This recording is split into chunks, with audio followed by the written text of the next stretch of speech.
عملي تنفتي سهداي ربا تنفتي إنك السيمودا تنفتي ما بينا ينبلي تنفتي أبي عملي تنفتي سيتنا يسيحولي ناتو أرتنا فترة واقع فيلونا اللي وببترة بدرة كتسبع سبع يقوين أصاب كوراد رمى له تاريخ يقدو ولا يقدو عندك النخماتا لنكنا ودو ورد بزقبور آخبا فيدرال منقست بزعبا أول سعيدن برهانة لفعتي تصفان تقبر ركب كحبرو حتيتنا له أوزي عبيت مرحت سراويت بدحرزا ركب كم زلهم نفلتينا مش بولم أزز سراويت ذهبوا ملسنو لومي نتقراين نيرتران مهرام تباهيلو أبسام رزق برزولو متأخغاب انتاي قباري وقتبل زي توعك الناس كلتا ترى اكتيفيست بزعبا سلام زقبرو ركب كنزارب زاحف فريو تغعيت نأزز سراويت TDF ودحاو بوي مغنياتون تبولكم لومي بدلن وزعان هزب تقراي ترديوهم حدقنيانت كينات هاتيام زفلتو وأزز سراويت تقراي نسلام دويلوم امبي نيرتران مهرام ابزقبر وق إيدنا ينقطن هزبنا مقبنبر وق ايد ليون زبلو زلو أزز سراويت TDF بمخانوم يتملس ودحاو بوي سلام تقاتلتي سون ميديا بزز لهم وسلامكم يبزع عندك اسكنتس ايرتراونت كور مننت ايرست عتوم سبسكرايب زيغوركم حدراكم سبسكرايب تغوركم غاتوم سبسكرايب تغوركم نحوات ايرتراويان ابالا سون ميديا نخونو سبسكرايب نخغورو ناكل نخباص حشر كتلو بزقاطام እንዳተላበኹ لايك አይተውሕዱ ንሎሚ አዝዩ ዝሕጉስ ዜና ሒዘልኩም መጽየለኹ ከምዚ አምእተው ሰምዖ ጽንዓኹም ላዕለዎት ሰበስልጣናት አዝስቲ ሰራዊት ናይ TDF ድሕሪ ናይ ውዕል ፕሪቶሪያ ኣብ ዝተፈላለዩ እዋን ንኤርትራ ንምህራም ኣብ ፕሪቶሪያ ውዕል ተፈራሪሞም ዝመፁ ከም በዓል ጻድቃን ከም በዓል ጌታቸው ረዳ ዝኣመሰሉ ንኤርትራ ኣይንሃርምኒና ብምባል ኣብ ዝሓለፈ እዋን እውን ኣብ መንጎ ኣወል ስዒድን ብርሃንን ዝተገብረ ርክብ ወዲ በሻሻ ብዛዕባ እዚ ከም ዝተዛረበ ኣብ ዝሓለፈ እዋን እውን ገሊፅና ነርና ብርሃነ ታደሰ ወረደ አረክበና ከምዝበሎ ወዲ በሻሻ ድሕሪ ምስ ኣወል ስዒድ ምረኻቦም ንሎሚ መቐፀልታናቱ ብጣዕሚ ኣዝዩ ዝሕጉስ ውሳኔ ወሲኑሎ ሕወሓት ዝመፃና ፁፁይ ሓበሬታ ኣሎ ምክትታልኩም ዕድል ብመጀመርታ ግን ቆልዓ በሻሻ ሕዞ ንጭቡጦን ጠፊእዎ ኣሎ ኩሉ ግዜ መልሓሶም መባልዕቶም ኣይኮነትን ሓይሎም ኣብ መልሓሶም እዩ እቲ ስዕረት ወይ ከዓ እቲ ምብትታን ከምኡ እውን እቲ ፈኸራ كل جزء مسمنتاي زخيد اندحر دايلنا وشتاو نجاراتك سلزهو سكاي حد الندو خمزدو تايدو إثيوبيا بيتن قلن عمدو قلن لا تبهل بزرب زربا حبيرنا نسمع عيسك ورد بشاشا هم نمود فكر جميل الله اتفخراكو أفقباي تاقس جافو كبور أفقباي أغنيو تشاقر كبور مكتل تقلال منستر تمسكن طرونه كبور كوميشنر جنرال دملاش قبر ميكائيل كبران منستروች كبران جنرال مكونኖች كبران امباسادሮች ከሁሉ በላይ ለዚህ ታላቅ ቀን ያሰባሰባችሁን የፖሊስ ሰራዊት አባላት በሙሉ እንኳን ለ116ኛ ዓመት የፖሊስ ምስረታ በዓል በሰላም አደረሳችሁ አደረሰን ማለት ፈልጋለሁ።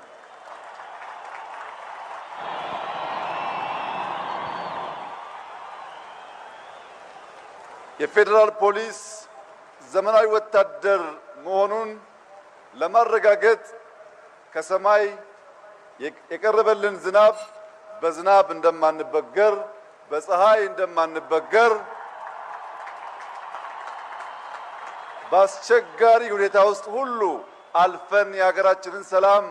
የምናስጠብቅ መሆናችንን የበለጠ ውበት የበለጠ ድምቀት ዝናቡ ስለሰጠው ፈጣሪያችንን እናመሰግናለን።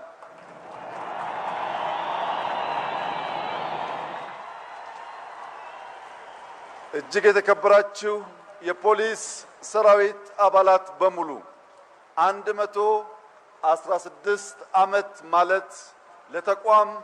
ቀላል ትርጉም የሚሰጠው አይደለም። የዛሬ 100 ዓመት ዛሬ ባንዲራ ያላቸው ስም ያላቸው ሀገራት ብዙዎቹ እንደ ሀገር መጠሪያ አልነበራቸውም። ይህንን መቼም እንታይ ዝብል ዘሎ ዓጀውጀዊ ኣብቲ መጀመርታ ሰላም ነቲ ኣብኡ ዝሳተፉ ዘለው ተሳተፍቲ ድሕሪ ምባል 100 ዓመት ንሕና ታሪክ ዘለና ባንዴራ ዘለና ከም ሃገር ዝተፀዋዕና ግን ሕጂ ባንዴራ ዘለዎም ሃገር ዘለዎም ቅድሚ 100 ዓመት ሃገር ኣይነበሮም ባንዴራ ኣይነበሮምን ገለ ብምባል እዩ ነዛ ትሩፋ ዝኾነት ሃገር ከም ሃገር ዝቆርፃ ደሎ ማለት እዩ ንኺድ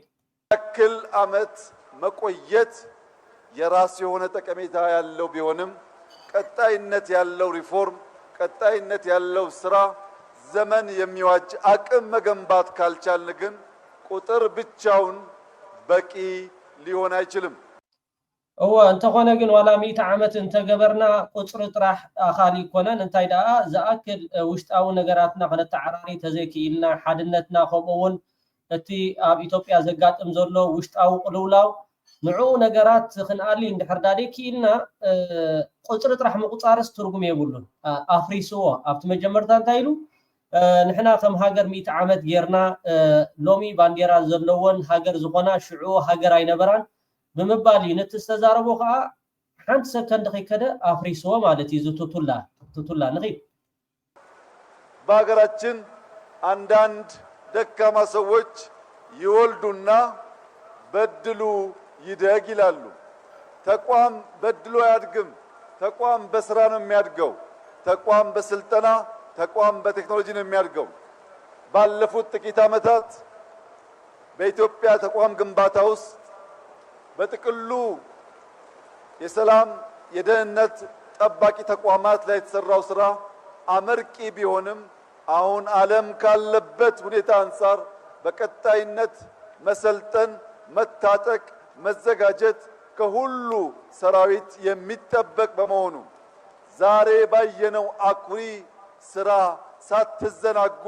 በቀጣይነት አቅም መገንባትና ራሳችሁን ማሳደግ የወል ስራችሁ እንዲሆን በቃ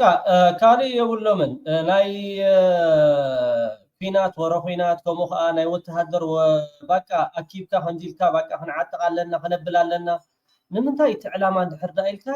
ወላ ሓደ ዜርካ ኢትዮጵያ ኣብ ቀርኒ ኣፍሪቃ እታ ብግብረ ሽበራ ማለት እዩ ነተን ሃገራት ትሕምሰን ዘላ ከም በዓል ሶማል ዘፍረሰተን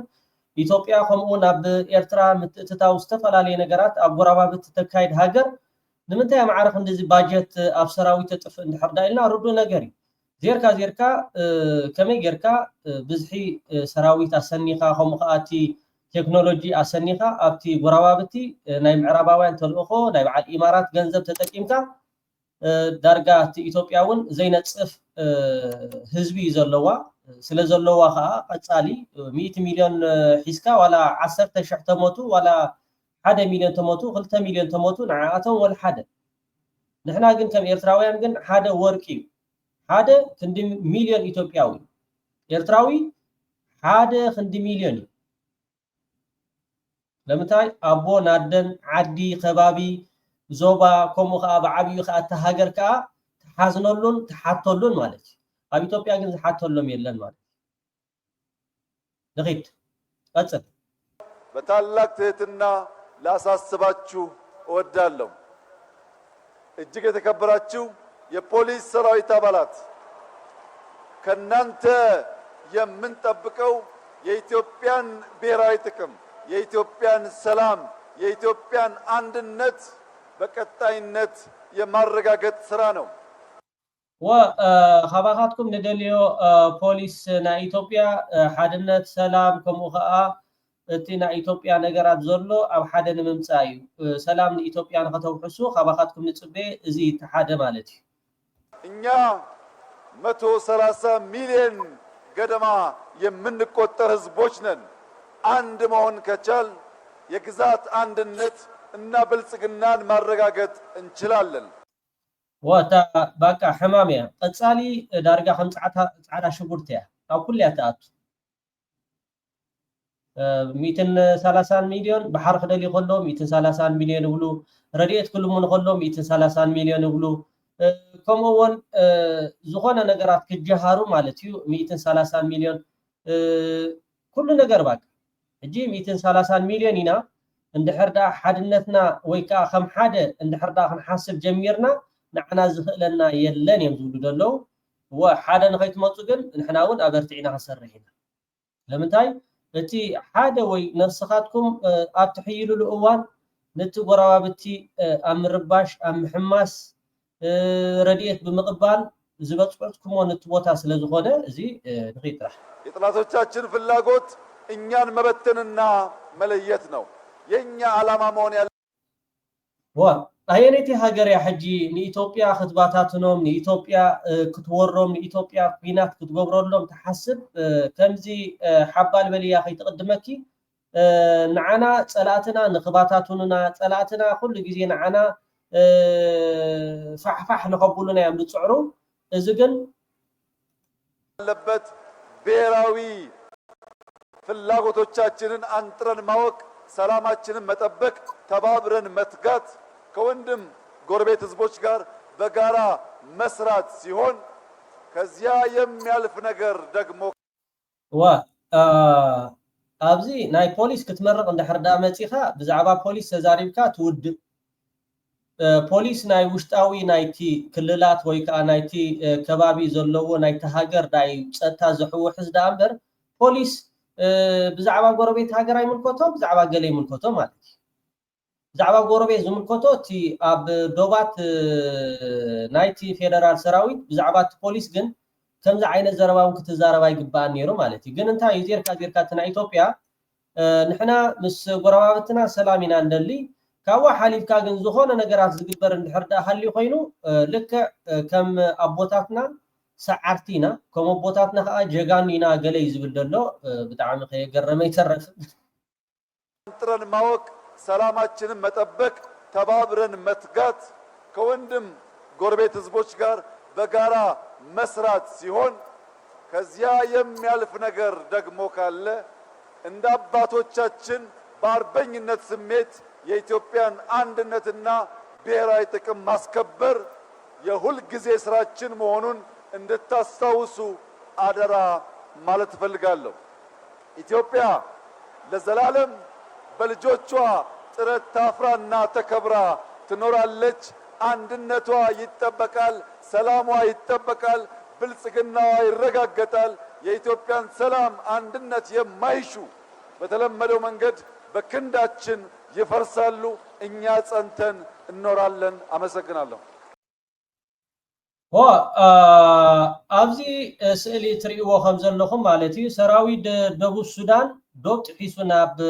መሬት ኢትዮጵያ ብምእታው ባንዴራ ሃገር ናይ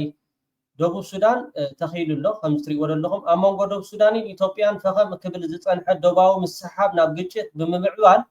ሎሚ ረፋድ ሰራዊት ደቡብ ሱዳን ዶብ ጥሒሱ 200 ኪሎ ሜትር ማለት እዩ ውሽጢ ኢትዮጵያ ጋምቤላ ድሕሪ ምእታው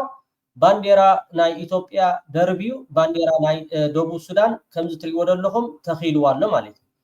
እዚኣ እታ ኢትዮጵያ ትበሃል ማለት እዩ ደቡብ ሱዳን 200 ኪሎ ሜትር ኣብዚ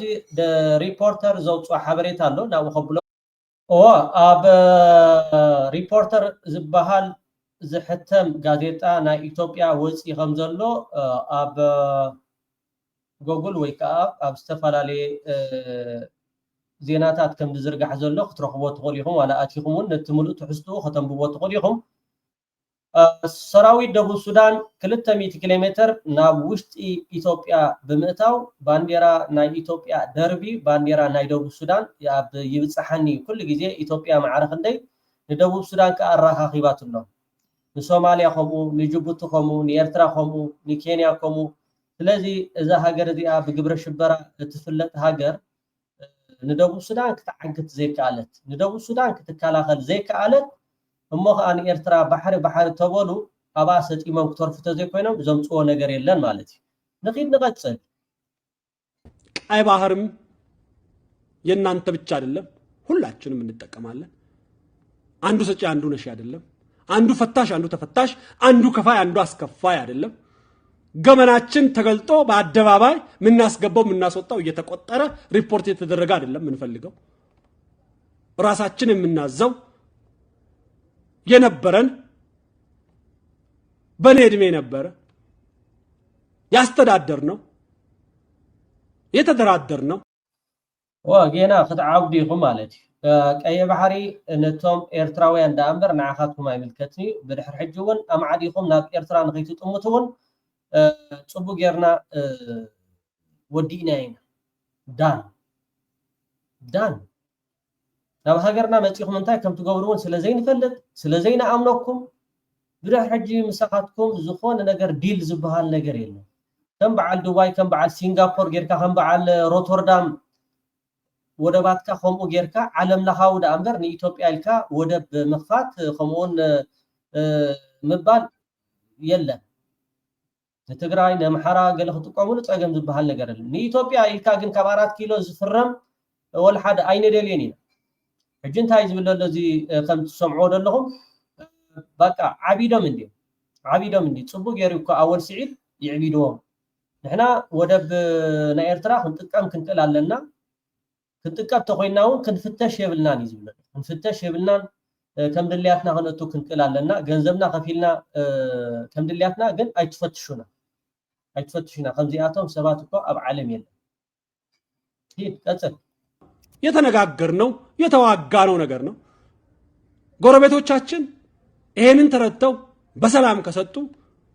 በሰላም ሰጥተን አብረን እናድጋለን በሰላም ካልሰጡ የመኖር ጉዳይ ስለሆነ ወደሚቀጥለው ይገባል ማለት ይሄ ማሽሞንሞን ሳያስፈልግ ይታወቃል ምናልባት በ5 ዓመት ላይ ሊሆን ይችላል ምናልባት በአንድ ወር ሊሆን ይችላል ምናልባት በ10 ዓመት ሊሆን ይችላል 100 ዓመት ሊሆን ይችላል ግን እሳቱ ተለኩሷል ምን ያክል እንደምነድ የምናቀው ነገር አይኖርም አሁን በማየው ሁኔታ ግን ብዙ ምቆይ አይመስልም እንደዚህ መናናቅ ላይ ከመጣን መደፋፈር ላይ ከመጣን ምቆይ አይመስልም ወደ ሰላም እንምጣ ወደ አንድነት እንምጣ አብረን እንደግ እናቃለን ማን ምን እንዳለ እንዴት እንደተጎዳን እናቃለን በዚህ ጋጣሚ ሓንቲ ነገር ክሕብረካ ነዞም ኣርካናት ንዓና ልክ ታቦት ኤርትራ ዝኾኑ ኣርካናት ተጋደልቲ ጀነራላትን ከምኡውን ፕሬዝደንት ኢሳያስ አፈወርቂ ኮሎኔላትን ላዕለዎት ሰብ ስልጣናት ለይትን መዓልትን ክትዝልፎም ለይትን መዓልትን ክትፀርፎም ትውዕል ዘለኻ ዋላ $1,000,000 ከፊልካ ወደባት ናይ ኤርትራ ክንጥቀሙሉ ኣይንደልን ኢና ኣግማልና ማይ ሰትየን ኣይፀገባን ንሕና ኤርትራውያን ንኢትዮጵያ ኢልና ንኸፍቶ ወደብ የለን እንታይ ከም ትገብሩ ስለዘይንፈልጥ ማለት እውን መንግስቲ ኤርትራ ካንሸሉ ከፊቱ ይእቲኩም ንስኻትኩም ግን ከምዛ ኩሉ ግዜ ጥልመት ወበቆላ ኣብ ኢትዮጵያ ጥልመት ክሕደት ሓሶት ምትላል ኣብ ኢትዮጵያ ክሳብ ዝኾነ ንሕና ንተን ክልላት ናይ ኢትዮጵያ ዘለዋ ከም በዓል ክልል ኣምሓራ ከምኡውን ክልል ትግራይ ክጥቀሙሉ እሱ ከዓ ከም ድራይ ፖርት ረድኤት ድዮም ክእትውሉ እኽሊ ቀረባት መግቢ ድዮም ክእትውሉ ንመንግስቲ ኤርትራ ይምልከት ማለት እዩ እንተ ካብ 4 ኪሎ ዝግበር ዲል ወይ ከዓ ስምምዕ ግን የለን አይትሕለሞ በአንዱ ከቀጠናው ሀገሮች በአንዱ ለኢትዮጵያ ወደብ ጥያቄ መፍትሄ ሊያመጣ የሚችል አዲስ መሪ ሲተካ ሲሉ የዶክተር አብደታ ምን አይነት አንደምታ ይኖረዋል ፕሬዝዳንት ኢሳያስ አፈወርቂ መሪሕነት ካብ ስልጣኑ ተኣሊ ወይ ከዓ ከምቲ ዝብልዎ ማለት እዩ ወዲ 70 ዓመት ክሳብ ንኤርትራዊ ሞት እዮም ዝትምነይሉ ወላ ሓደ ናይ ሕጊ ተፈጥሮ ኩሉ ሰብ ዜርካ ይውለድ ይዓቢ ይመውት ዘሎይ ግን ራእይ ወማዕረፍ እንደይ ንኺድ እኔ ያው ዶክተርነታቸውን እጠራጠራለሁ ማለት ከየት ነው ዶክተሬታቸውን ያገኙት እንደዚህ ማለት ትችላለህ ወይ ስለ አንድ ሀገር ሉዓላዊነት የዛች ሀገር መሪ ሲሞት ወይም ሲተካ ነው ብለ አናሊሲስ ማለት ሓደ ግዜ ዶክተር ናቶም ወረቀትስ ብጣዕሚ ዘጠራጥረኒ ፕሬዝዳንት ኢሳያስ አፈወርቂ ምስ ሞተ ወደባት ናይ ኤርትራ ክንውኑነይና ንኤርትራ ናትና ክንገብራይና ኢልካ ፖለቲካ አናላይዝ ምግባር ንዓይ የጠራጥረኒ እቲ ዶክተር ዝረኸብዎ ወረቀትስ ብሓቂ እዚኦም ሰባት እዚኣቶምስ ዶክተር ድዮም ክሳብ ዘብል እዩ ዝገብረካ እሞ ከይገረመኒ ተረፈኒ ዝብል ዘሎ እዚ ትሪእዎ ዘለኹም ማለት እዩ ኣብ ኤርትራ ተወሊዱ ዝዓበየ ኢትዮጵያዊ ብጣዕሚ ፅቡቅ ርዲኢት ዘለዎ እታ ማይ ኤርትራ ሰቲኻ እንድሕር ዓቢኻ ደሓነ ቁሩብተይ ሓደ ግዜ ሓቂ መልቀካ ይመስምዖ መስራት ይቻላል። አገሪቱ እኮ ትቀጥላለች። መንግስት ሲቀየር እንደማለት ነው። የጎረቤት ሀገር ያንዱ ጎረቤት ሀገር እኮ የሀገር ኢንተረስት ነው። የሚሰውየው እኮ ግለሰብ ነው። ግለሰብ ሲቀየር እኮ የሚሞት ነገር የለም። የሀገሪቱ ሉዓላዊነት እኮ ይቀጥላል አይደል? ኦኬ ፕሬዝዳንት ኢሳያስ አፈወርቂ ሕጊ ተፈጥሮ ኮይኑ ኸይዱ እቲ ሃገር አላ ይታኻኻ ኢኻ ከም በዓል ውጩ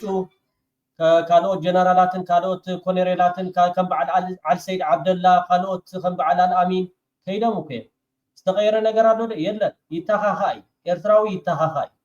ብከምዚ ዓይነት ነገራት ሞ አይትሕሰብዎ ካባይ አትሒዝካ ፕሬዝዳንት ኢሳያስ አፈወርቂ አነ ጀነራል ውጭ አነ ጀነራል ስብሓት ኤፍሬም ኣብ ከምዚ ዓይነት ተደይ ሓለምኩም ሕሸኩም ጽቡቅ ጌሩ ይመልስ ዝወደለ ቴንክ ዩ ቀጽል እናስበው ነው። እሺ ዝም ብለን እናስጠጋው ጉዳዩ። እንግዲህ 3 መሪዎች ነው ያሉት የኢትዮጵያ አዋሳኞች ቀይ ባህርን እንትን የሚሉ ማለት ነው። የጅቡቲ ኤርትራና የሶማሌ የሶማሌ ያን ያክል እንትን አይደሉ። የጅቡቲን ደግሞ መሪያቸውን አስወግደህ ብዙ ችግር የለው የሚያመጣው ለውጥ የለው። ስለዚህ አሁን ኤርትራ ላይ አካባቢው ላይ ከፍተኛ ተጽዕኖ ያላቸው የኤርትራ ፕሬዚዳንት ናቸው። ስለዚህ የቀይ ባህርን ፖለቲካ ሊቀይር የሚችልም እንግዲህ የእሳቸው ለውጥ ነው ተብሎ ከታሰበ ማለት ነው። ኤርትራ ግን አንድ አቋም ነው ያላቸው። ፕሬዚዳንት ኢሳያስ ቢኖሩም ባይኖሩም ያንን አቋም ማስቀየር አይችልም እና ሰውየው እንዴት እንዳሰቡት አላውቅም፣ ከየት እንዳመጡትም አላውቅም፣ ማን ጽፎ እንደሰጣቸውም እንጃ። አነ ከም ዝርዳእኒ ወይ ከዓ ከም ዝፈልጦ ኤርትራውያን ሓንቲ መትከል ያደላቶም እታ መትከል ከዓ ወላ ሓደ ይተኻኹ እዮም። ስለዚ ሃልዩ ኣይሃልዩ እታ ኤርትራ ከም ኤርትራ ክትቅፅል እያ ከምኡ ዝብል እምነት እዩ ዘለዎ። ካበይ ይምፅዎ ድሕሪ ፕሬዝዳንት ኢሳያስ አፈወርቂ ኢልካ ዝግበር ፖለቲካ ናይ ደናቁር እዩ። ከምኡ ኢልካ ከዓ ፖለቲካ አይሰራሕን። እንደዚህ አይነት ስቴትመንትም አይደረግም አይባልም። እንደዚህ ከአንድ ጥናት እና ምርምር ተቋም የወጣ ሰው እንዴት ይሄንን ለማለት እንደደፈሩ ለኔ ራሱ ሳነበው በጣም ነው የደነገጥኩት። ወዚያቶም ማዕረክ እንደ ደፋራትዮም ከምዚ ኢልካ ከዓ እሞ ከዓ አናላይዝ አይግበርኒ ወይ ከዓ ፖለቲካ አይትትንትን ኢኻ ማዕረክ እንደ ሞት ተተምኒኻ ብድሕሪኡ ዝብል አካይዳ ነቲ ህዝቢ ዝጎድእ ከምኡ ከዓ ኣብ ልዕሊ ኢትዮጵያ ኤርትራውያን ዘለዎም ኣረኣእያ ንክሲጥኑ ወይ ከዓ ንክቆብፁ ዓብይ ድፍኢት ንኤርትራውያን ምግባር እዩ። ስለዚ ኣነ ብጣዕሚ ዝገርመኒ ከምዚ ኢልካ ፖለቲካ አናላይዝ ምግባር ምስ ህልው ኢኻ ፖለቲካ ትቃለስ ዳ እምበር ድሕሪ ናይ ሕጊ ተፈጥሮ ኢልካ ፖለቲካ አናላይዝ ምግባር ግን ብጣዕሚ እዚኣቶም ሰብ ክብሎምን የጠራጥረኒ ዝብለሎ። ምክንያቱም ይሄ ትንኮሳ ነው። ይሄ እኮ ምልህ ሌሎችን ጎረቤቱ አገሮቻችንን እንትን ያደርጋል፣ ይረብሻል፣ ኢሪቴት ያደርጋል፣ ያነጫነጫል። ገባ እና ከኢትዮጵያ ጋር ሰላም ለመፍጠር ተስፋ የሚያደርጉ አገሮች ነገ አብረን እናድጋለን ነገ ጥሩ ነገር ይኖራል ብለው እየሰሩ ላሉ አገሮች ምንድነው ይሄ ስቴትመንት ምንድነው የሚሆነው? እና እንደው እኔ ብዙ ጊዜ ያው የኤርትራ ጉዳይ እዛም ተወልጄ ስላደኩ ስለማውቀው ዝም ብለህ በችለተኝነት እንደዚህ እየፈለክ የምትረማመድበት አይደለም። ማንም ሰው ማለት ኤርትራን በአቅሟን ብዙ ሰው አያውቀውም ወይ ትንሽ ሀገር ነች ብሎ ወይ እንደዛ አይነት ነገር ግን ኤርትራ አነ ኣብ ኤርትራ የተወለደ ዓበ ብዛዕባ ኤርትራ ግን ብደገ ዘሎ ሰብ ብዙሕ ፈልጦ ይክእልኒ። ብዛዕባ ኤርትራ ሰውካ ድልያትካ ትገብረሉ ሃገር አይኮነን። ትልቅ ሀገር ነች። በኢትዮጵያ ፖለቲካ ውስጥ ደግሞ እኔ ብዙ ጊዜ ተናግሬያለሁ። ኤርትራ ንእሽተይ ዓባይ ኣብ ፖለቲካ ዓባይ ሃገር እያ። ኤርትራ ንእሽተይ ዳ ትበሃል ዳ እምበር ኣብ ፖለቲካ ግን ዓባይ ሃገር እያ። ቴንክ ዩ ሂዳ። በኢትዮጵያ ፖለቲካ ውስጥ ደግሞ እኔ ብዙ ጊዜ ተናግሬያለሁ። አሁንም ብናገረው ደስ ይለኛል። ትልቅ ኢምፓክት ያላት ሀገር ነች እና 5 እና 6 መሪዎች እድሜ መቀጠልና ማጠር ላይ የኤርትራ እጅ አለበት። ኤርትራስ ከምቲ ካልኦት ዝብልዋ ዘይኮነስ ብሕልፊ ኣብ ናይ ኢትዮጵያ ፖለቲካ ኤርትራ ዓብይ ሚና ወይ ከዓ ዓብይ ጂኦፖለቲካ ትፃወት ሃገር እያ። ኣብ ምቕያር ስርዓታት ናይ ኢትዮጵያ ብዘይ ናይ ኤርትራ ዝኾነ ነገራት ዝተገብረ የለን። እሳ ተውርደካ እሳ ተደይበካ ተደልያ ትጉሕፈካ ተደልያ ከዓ ስልጣን ትበካ። ስለዚ ኤርትራ ንእሽተይ ሃገር እያ ክትብላ ትኽእል፣ ግን ከዓ ፖለቲካ ዓባይ ሃገር እያ። ቴንክ ዩ ፅቡቅ ጌርካ ገሊፅካ። እድሜ መቀጠልና ማጠር ላይ የኤርትራ እጅ አለበት እና የኤርትራና የኢትዮጵያ ፖለቲካ እንደዚህ የተሳሰረ ነው። አስተውለን መሄድ አለብን። ዝም ብለን በውጭ ሀገር ፕሬዚደንት ህልውና ላይ የተመሰረተ በነፊት ማሰብ የለብንም። እኛ ምን ማድረግ እንችላለን? ጥሩ ነገር አስበን ጥናትና ምርምር ነው። እንዲህ አይነት በምን ሪሰርች ነው ሰውየው ይሄንን በምን አይነት ጥናት ነው? وبمتاي مصنعتي خما كايكم وزي بريزيدنت سياسة خوركي بدحريو أمها أب حدا سبت وكلا يكونت الإيرترا ስለዚህ በምታይ መጽናዓት ይሁን ተመርኪስኩም እስከምትውሉ ደላው ያቀርቡት እንዲህ አይነት ነገር ሲያወራኩ ባጠናውት ባደረኩት ጥናት ብለ የሆነ ማስደገፊያ ማስቀመጥ አለበት እና ይሄ ያካባቢውን እንትን ኢሪቴት የሚያደርግ ነው وإذا كمان إيرتراويان كوينهم دا أمبر بتعامي أزيو زنقت قطعك أزيو بتعامي كبيري كمزيلكا قبل علل لاوي تهاجر دحري هذا مراحنا يتهاجر إيرترا خمسة خنجبراينا لكا قبل علل تهزبي بتعامي إريتيت بتعامي زنقت قطعك يا تفكر لا منهم دمو ميجانا بادلو መፈራራትን መጠራጠርን አለመተማመንን ነው ምትገነባው እንደዚህ አይነት ኤርትራውያን ከምዝ እንዳበላ እስከመይ ገረም የም ከአምኑና ከመይ ገርናይና መስኦም ክንሰርሕ ከምዝ ክትብል እንዳውዓልካ ጽባሕ ንጎድ ሓነይ ንሕና ተዘይኮና ደቅና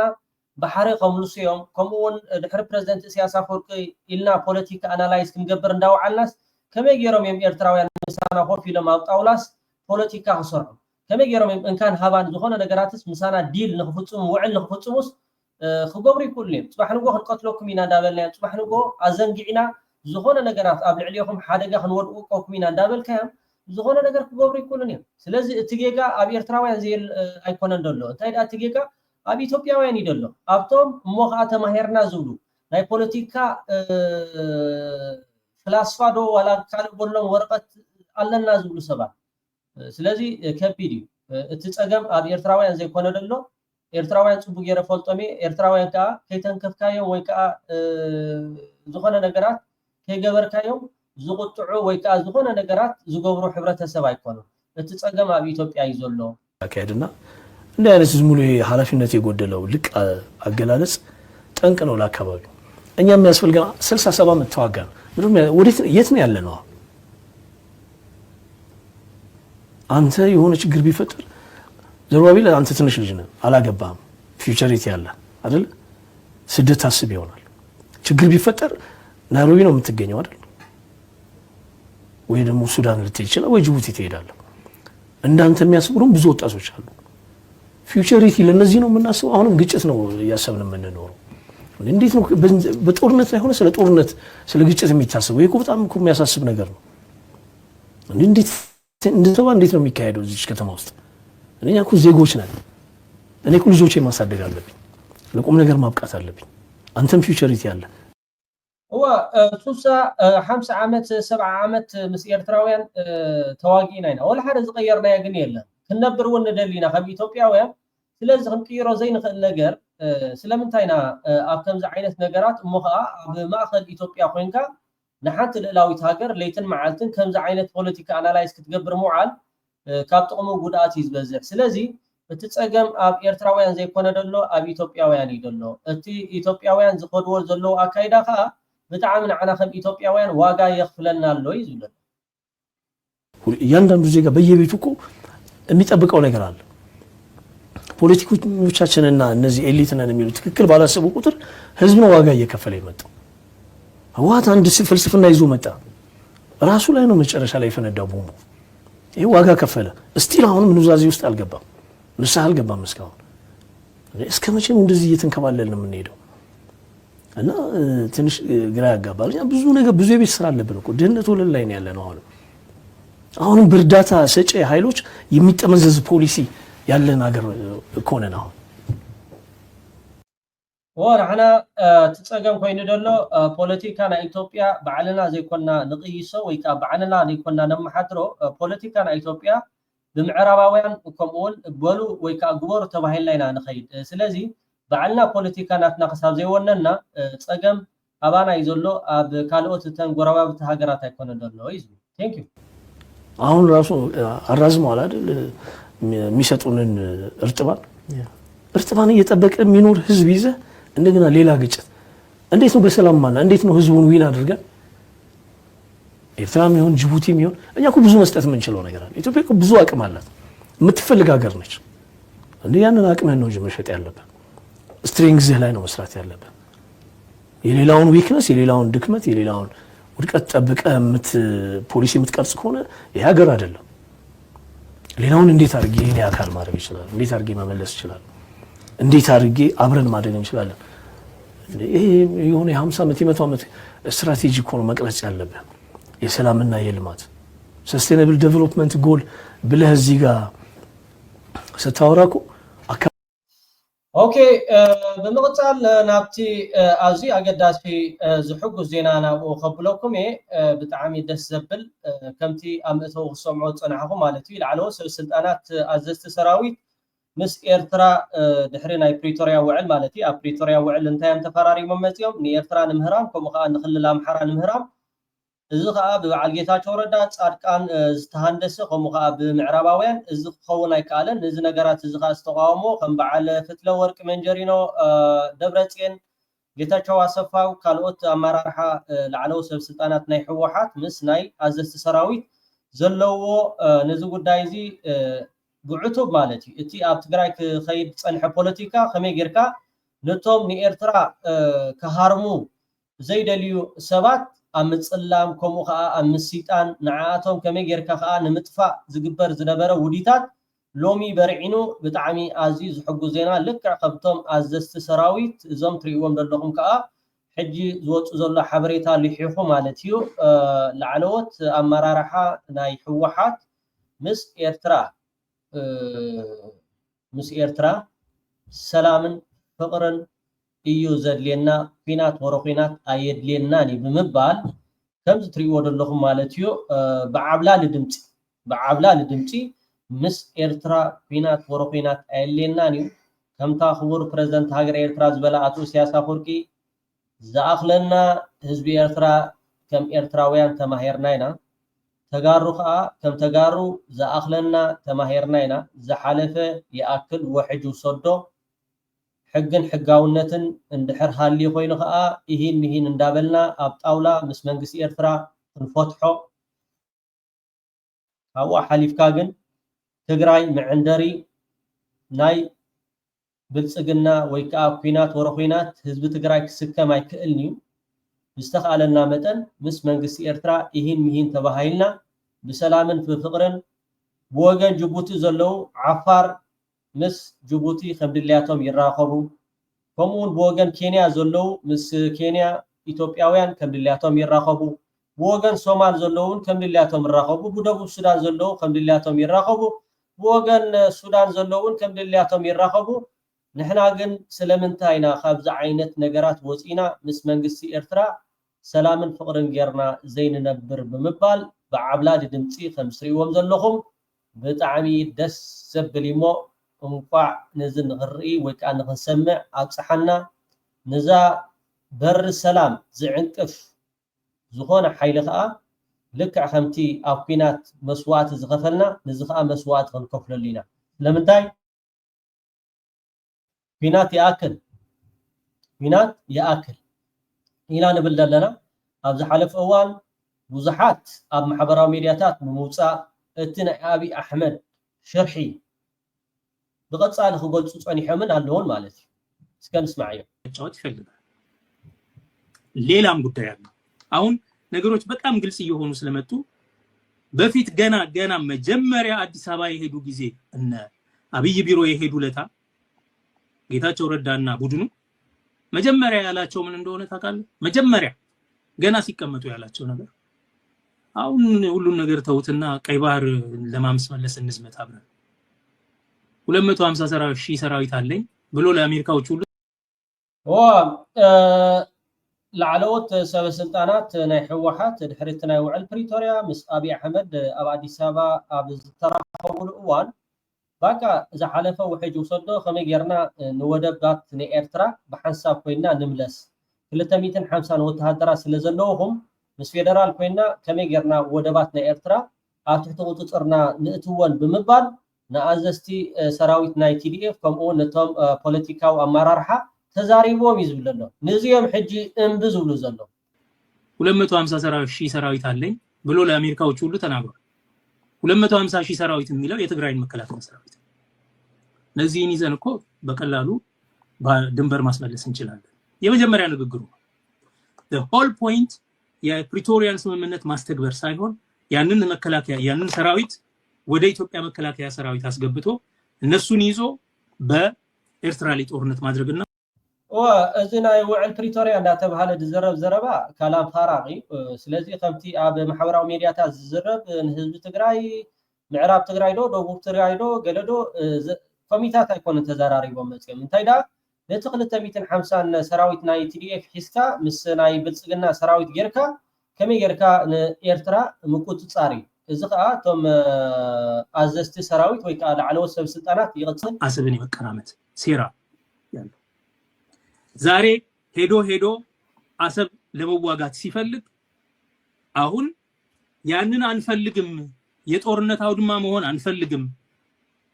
እኛ ለኤርትራም ለኢትዮጵያም አንደግፍም የሚለው የነደብረጽዮንን ቡድን እንደ ጦረኛ ቡድን አድርጎ እሱን ለመውጋት በሚያስኬድ መንገድ እነሱን ለመዋጋት ትግራይን ለመውጋት በሚያስኬድ መንገድ እያቀረባቸው وبعل دبرتين كم خاتم أزز سراويت ولا حاجة أزبها النجارات يقولون نعاتهم حجي خمدلي تقوينات غير كام قسقاس ويكا محساو صبغا يكون نساتهم ولا حدا نحنا فينات هاي ندلينا زيت ولا زلخا أي نقبلوني ناس لازمولهم طرح نعاتهم جن خرجوهم ويكا زيد اللي سنكهبوهم يرأيو يزبل دلو تذكر لتا حق خاصة سلطان مراد زخلنا ምቹ ኩነታት ተፈጠረሉ ኩነታት አሉ ሕዚ ፍላይ ድማ ሕዝን احنا ከሙድብ ወሲና ኢና ከም ህዝብውን ወሲኑ እዩ ሕዝቡን ሰራዊትና ነትናይ ውድብና ይኹን ናይ ህዝብና ዝማሳሰል ውሳነ ወሲኑሎ ህዝብን ውድብን ሰራዊትን ሓደ ክሳዕ ዝኾና ማንም አይስዕረና ኩሎም ድሌታትና ክነማልኦም ኢና ናይ ሓፂር ግዜ ነቲ ሕዝኒ ሓይሊ ግዚያው ምሕዳር ንዑ ግሊስካ ግዚያው ምሕዳር ምዕራይ ጥራሕ ዘይኮነ ካብኡን ላዕሊ ባህግታትናውን ተግባራውን ምግባር ነኽእለሉ ኩነታት ይፍጠር ስለዘሎ እዚ ሓላፍነት እዚ ተሸኪምና እዚ ዘለና ስድራ ስዋኣት መስዋዕት ዝኸፈልናሉ ዕላማ እዩ ደቅና ዝገበርናሉ ዕላማ እዩ ብኸምዚ ዝመሰለ ክሕዳም ዝኾነ ብሄራዊ ክሕደት ዝፈጸመ ጉጅለ ኣይን ምለኽን ዝብል ናይ ኩላትና ቃል እዩ ነዚ ንምትግባር ሓቢርና ንወፍረሉ እዩ ክኸውን ማለት እዩ بتعامي اسي تحقي كينوتي اب تግራይ ዘሎ ባቃ حساب መጠረሻ ዋጋ ክንከፍሊና ንሕና እቲ ሰራዊት ምሳና ስለ ዘሎ ወላ ሓደ ክትገብሮ ትኽእል ነገር የለን ብምባል እዩ ብጣዕሚ ካብ ትግራይ ኣብ ውሽጢ 5 ወርሒ 41 ኩንታል ወርቂ ናብ ብሄራዊ ባንኪ ኢትዮጵያ ኣትዩ 41 ኩንታል ወርቂ 41 ኩንታል ወርቂ ካብ ትግራይ ጥራሕ ዝኣክል ናብ ማእኸላይ መንግስቲ ኣትዩ ትብለኩም ኣላ ማለት ከምዚ የለን ወትግራይ የብላን ትሕዝቶ ዶ ገለና ተባሃለ ዝዝረብ በዓል ስልጣንያ ወዲ ስልጣንያ በዓል ኣድብን ሓመዱ እንታይ ኣፍሊጥኩም ንስኻትኩም በጀካብ ስምስርና በጀካብ ካልእ ነገራት ተዘይኮንኩም እንታይ ትብለኩም ኣላ ኣብ ውሽጢ 5 ወርሒ 41 ኩንታል ወርቂ ናብ ብሄራዊ ባንኪ ኢትዮጵያ ኣትዩ 41 ኩንታል ወርቂ እዚ ልዕሊ 60 ቢልዮን ንሕና 10 ገለመለ ቢልዮን ባጀት ክወና ብክንደይ ቀጥቀጥ እዩ ዓመታዊ በጀት ናይ ግዚያዊ ምምሕዳር 60 ቢልዮን ብር እዚ ናይቲ ወርቂ ዋግኡ ማለት እዩ ንሳቶም ካ ተገምጢሎም ካ ክንደይ ሓቱ 10 ቢልዮን ኣሂቦም ይኻ ነዳዲ የለ ኤሌክትሪክ የለ እኽሊ የለ ግን ወርቂ ሂቦኻ ንወዲ በሻሻ ወርቂ ሂቦ ብጣዕሚ ኮይ ዝገርም ብጣዕሚ ዝገርም ጽቡቅ ጌራ ገሊጻቶ ደላ 60 ቢልዮን ልዕሊኡን ኣብ 5 ወርሒ ተራእዩ ይፈልጥን ከምዚ ዝበለ ነገር ክልል የለን ዋ ጽቦ ብሔራዊ ባንክ ቅርሺ ገይሩ ይዓዲግዎ ካብዚ ዝኸደ 41 ኩንታል ወርቂ ኣብ 5 ወርሒ ትግራይ እንታይ ተጠቂማ እንታይ ተጠቂማ ትግራይ ብግብሪ ብሮያልቲ ሃፍቲ ናይ ትግራይ እንዲ ህዝቢ ትግራይ ካብዚ ሃፍቲ እዚ እንታይ ተጠቂሙ ነገርዮም ዳ እስኺ ብጣዕሚ ንፍዕቲ ኢኺ ነገርዮም ዳ እዝኖም ደጊፍኪ ጽቡቕ ጌርኪ እዛ ጉዳይ እዚኣ ሒዝክያ ስለ ዘለኺ እዛ ጉዳይ እዚኣ ጽቡቕ ጌርኪ ክትዋስእ ዘለኺ ኣጆኺ ቀጽሊ በዚ ጋጣሚ ከዓ ማሕበራዊ ሚድያታት ናይ ኤርትራ ኩሉ እቲ ኣብ ኤርትራ ዘሎ ሓይልታት ምክልኻል ኤርትራ ይኹን መንግስቲ ኤርትራ ህዝቢ ኤርትራ ንሰላምን ንፍቕርን እዩ ዝደሊ እዚኣ ኣበጊስክያ ዘለኺ ክሳብ መወዳእታ ከዓ ንሕና ከዓ ክንከዳ ኢና ባቃ ቀደም ሳን ጆርጆ ኣብኡ ከተማሄርክ ነርክ መስለኒ ኣብኡ ከይድኪ ገደኻ ረኣዮ ተዛወሪ ከምኡ ደለቱ ጉዳይ እሞ ጽቡቕ ኢና ዘለና ኣብ መጨረሻ ሓደ ካብቶም ላዕለዎት ሰበስልጣናት ኣባላት ቲዲኤፍ ዝኾነ ማለት እዩ ጀነራል ምግበይ እውን ዝተዛረቦ ዘረባ ነይሩ ብኡ ክፍለየኩም ክቡራት ተኸታተልቲ ሶል ሚድያ ላይክ ኣይተውሕዱ ከምኡ ከዓ ኩሉ ግዜ ንሕና ክሳብ መጨረሻ ንሰላም ክንሰርሕ ኢና ኖ ንሰላም ኣይንደሊን ኢና ዝብል እንድሕርዳ ሓይሊ ሃልዩ ኮይኑ ጀማሉ ኣፉን እግሩን ኣኪቡ ደው በል ናብ ሕጋዊ ሕገ መንግስታዊ ዝኾነ ስርዓት ክንኣቱ ብፌደራላዊ ስርዓት ክንመሓደር በቲ ናይቲ ሃገር ሕጊ ክንመሓደር ፍቃደኛ ካብ ዝኾንና ቁፅሪ ሓደ ህዝቢ ኢና ንሕና ኣብኡ ኣይኮነን ፀገም ብኡ ንመሓደር ካብዚ ወፃኢ ንዝመፅእ ግን ህዝቢ ትግራይ ሰራዊት ትግራይ ኩሉ ትግራዋይ ክቅበል የብሉን ብሰላማዊ መንገዲ ክቃለስ ኣለዎ ኢለ ዝኣምን ካብ ብሄራዊ ኣጀንዳ ናውፅኦም ናብ ዘይኮነ ኣጀንዳ እትዮም ብልሓት ዘይፍለጥ ነንባዕልና ክንተራመስ ንስኻ ሽረ ኢኻ ንስኻ ዓድዋ ኢኻ ንስኻ ዓዲግራት ኢኻ ንስኻ ተንቤን ኢኻ ንስኻ ራያ ኢኻ ሓለይቲ መሲሎም ንስኻ እንደርታ ኢኻ ኢሎም ነንባዕልና ብደምናን ዓፅምናን ብወለድና ይኹን ንሕና ዘምፀናዮ ሓድነት ኣይኮነን ኣብ ትግራይ ዞ ንሕና ሓሊናዮ ናይ ባዕልና ዝተዋፅኦ ጌርና ክንብል ንኽእል ኢና ወለድና እውን ዘምፅዎ እዩ ዝፀንሐ ናይ ትግራዋይ ባህሊ እዩ ሓድነትና ዝሽርሽር ማንኛውም ዝኾነ ዓይነት ምንቅስቃስ ተጋሩ ኣይንቀበል ኣብ ውሽጢ ኮይንና ንዝህልውና ኣጀንዳ ይህን እንዳተባሃልና እንዳተማኸርና ክንከድ እዩ ዘምሕረልና ካብዚ ወፃኢ ዘሎ ግን ናይ ሳልሳይ ወገን ኣጀንዳ ሒዝና ትግራይና ከይንስእና መፃኢ በተለይ መናእሰይ ቅድመ ይዘኒኹም ሓደራ ንስኹም ቢያንስ ደቂ ዕጋ ደቂ ሳላሲ ኢኹም ንሕና ስሳታት በፂሕና ኢና ተዓድና ንዓኹም እያ ትኸውን ስለዚ በዚ ሕጂ ዘሎ ዘይረብሕ ኣጀንዳ ናይ ተጋሩ ዓቕሚ ከይባታተን ዝኸኣለኩም ኩሉ ክትገብሩ ሓደራውን በዚ ኣጋጣሚ እዚ ብዝተረፈ መፃኢ ዕድልና ሕዚ እውን ተጋሩ ኣብ ኢድና እዩ ንደማመፅ እየ ዝብል ንከባበር እየ ዝብል ደረጃና ኣይነውርን ኣብዚ ለሚ እዋን ኣብ ሜይንስትሪም ሚድያ እዘን ዓበይቲ ሚድያታት ይኹን ኣብ ሶሻል ሚድያ ብጣዕሚ ብዝሕፍር መንገዲ ነንባዕልኻ ምፅራፍ ምጉናጥ ዝመስል ኣሎ እንተጋሩ ዘይምጥ ኣነ ፈቃደኛ ኣይኮንኩን ኣነ ንሓደ ትግራዋይ ተኽኢሉ ንሕግዞ ኣይዞ ካብሎ ሞራል ህቦ ተዘይሰምዕኒ ከዓ ፅቡቅ መንገዲ ይግበረልካ ብሎ በቃ ናይ ባዕለ እምነት ዘየለ እዚ ነንባዕልኻ ምፅራፍ ነንባዕልኻ ክብሪ ዝነክእ ከባቢ ዝነክእ ግን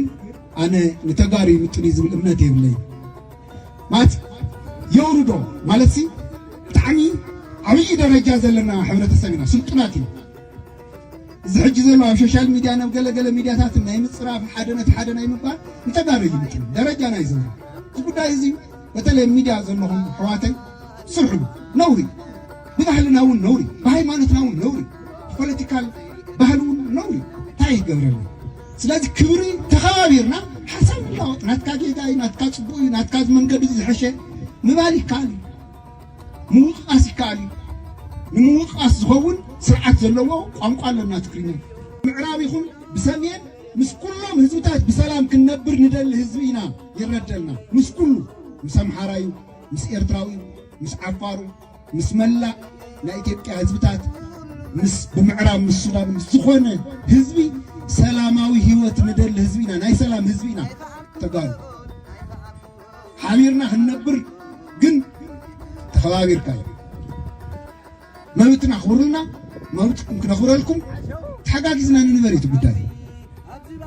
እዚ ንሕዘይ ተኸቢሩና ግን ክንቃለሲና ብቐጻሊ ብሰላማዊ መንገዲ ይኹን ካብ ሰላም ወፃእ ንዝህሉ ማንኛውም ነገር ድንዋት ክንከውን ኣለና ግን ፍፅሪ ሓደ ክልተ ሰለስተ ሕዝቡ ከም ህዝቢ بسلامة ومنقد بحقها ومنقد قدامي عمل قري حيتان فدي ما بنا حيتان فدي قدموا بنا حيتان فدي حل مدافنا حيتان فدي ما بنا ينبلي حيتان فدي أبي عملي حيتان فدي شهد أي ربا حيتان فدي إنك السيمودا حيتان فدي ما بنا ينبلي حيتان فدي أبي عملي حيتان فدي سيتنا يسيحولي